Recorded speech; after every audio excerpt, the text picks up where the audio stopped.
আমাদের মেয়েদের কাছে কিন্তু যে কোনো পার্সেল রিসিভ করার দিনটা ভীষণ স্পেশাল হয়। হ্যালো, ওয়েলকাম টু শ্রীয়ের মিনি ভ্লগ।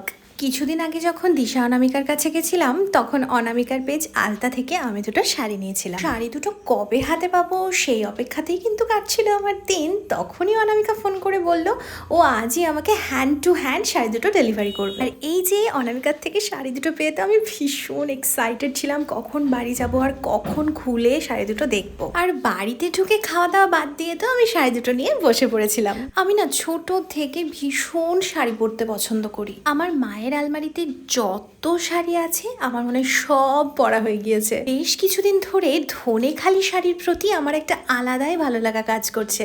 আলতাতে এত সুন্দর সুন্দর ধনেখালি শাড়ি দেখে আমি নিজেকে আর আটকে রাখতে পারিনি। আর সত্যি বলছি, ও ভীষণ সুন্দর করে দুটো শাড়িকেই প্যাক করে দিয়েছিল। আমার ভীষণ ভালো লেগেছে।